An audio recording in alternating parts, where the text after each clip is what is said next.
3:30 सांगितलं होतं, पण नवीन जिल्हाधिकारी जॉईन झाल्याच्या नंतर मी त्यांना भेटलो. त्यांना सांगितलं होतं 2-2:15 पर्यंत पोहोचलो. माणिकरावजी ठाकरे माझ्याकडे 4 तो वेळ आहे. त्यांचा सन्मान उशीर झाला. त्याबद्दल सर्वांची दिलगिरी व्यक्त नाही, पण तुमच्या प्रेम असल्यामुळे कोणी जाणार नव्हते तुम्हाला माहिती.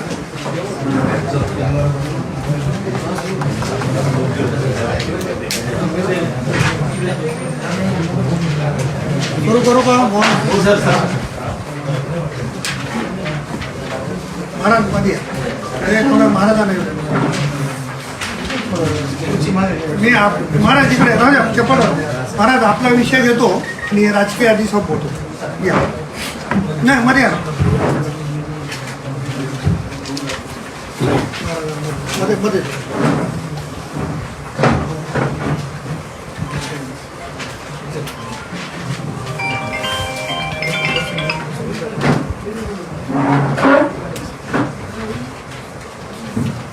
सर्व पत्रकार मित्रांचं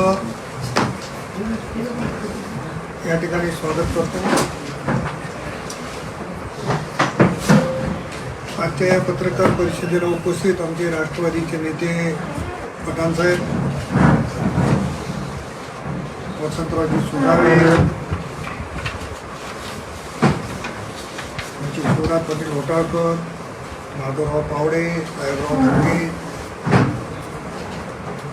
सर्व राष्ट्रवादी काँग्रेसचे पदाधिकारी आणि आता राष्ट्रवादी काँग्रेसमध्ये प्रवेश होऊ घातलेले नांदेड दक्षिणचे माजी आमदार मोहन अण्णा अंबर्डे आणि पत्रकार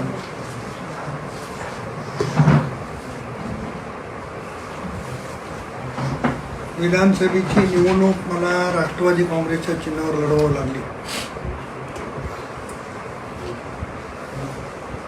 24 तारखेला संध्याकाळपर्यंत मी भारतीय जनता पक्षाचं काम करत होतो आणि 24 तारखेला रात्री मला निरोप आला की 25 तारखेला तुम्हाला राष्ट्रवादी काँग्रेसचा एबी फॉर्म घेऊ ही निवडणूक लढवायची. निवडणुका संपल्या आणि त्यानंतर राष्ट्रवादी काँग्रेसमध्ये काही मान्यवरांनी प्रवेश करावा यासाठी मी सातत्यानं प्रयत्न करत आहे. थोडं मोबाईल बंद करता का? त्यामध्ये माजी आमदार अविनाशराव घाटे,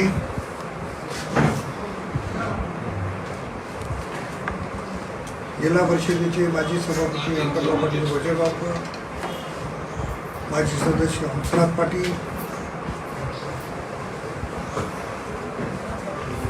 लोह्याचे माजी नगराध्यक्ष कल्याण सावकार सूर्यवंशी, कन्नडच्या माजी नगराध्यक्ष अरुणसाते केंद्रे, शिवसेनेचे जिल्हा प्रमुख असताना आता नाही पण माधवराव पावडे, त्यांच्यासोबत जिल्हा परिषदचे माजी सदस्य साहेबराव धनगे, नेताजी भोसले अनेकांनी प्रवेश केला. त्यानंतर शिवराज पाटील होटाळकरांच्या नेतृत्वामध्ये जवळपास 247 लोक त्यांनी त्यांच्या मतदारसंघातले घेऊन मुंबईला आले. शिवराज पाटील, जिल्हा परिषदचे माजी सदस्य विनायकराव शिंदे यासोबत अनेकांनी मुंबईमध्ये राष्ट्रवादी काँग्रेसमध्ये प्रवेश केला. परवाच देगलूर कृषी उत्पन्न बाजार समितीचे उपसभापती पंकज देशमुख, माजी सभापती अनिकेत पाटील राजूरकर, त्यांच्यासोबत 4 APMCच्या सदस्यांनी म्हणजे एकंदरीत 6 आणि दिगंबर पवार त्यांच्यासोबत काही तरुणांनी राष्ट्रवादी काँग्रेसमध्ये प्रवेश केला.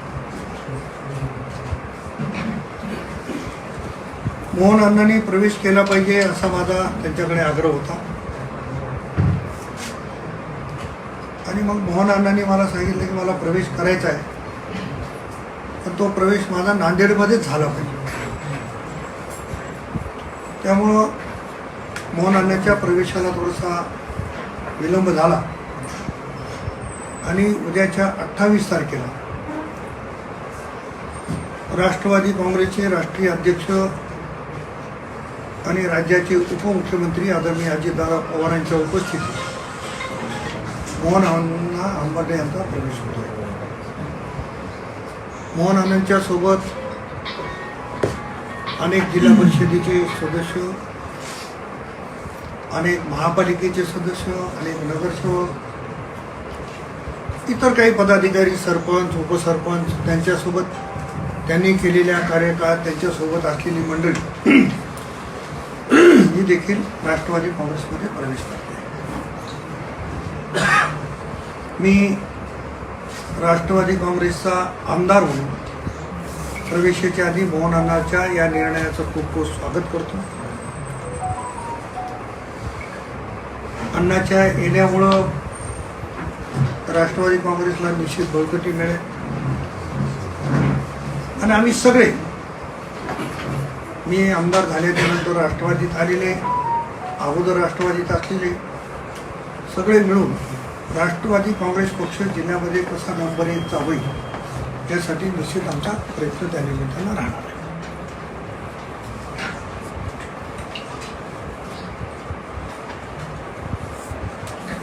या संदर्भातलं कोणाला काही विचारायचं विचार, त्याच्यानंतर थोडं महाराजाच्या संदर्भाने 1-2 मिनिटं बोलणार आहे.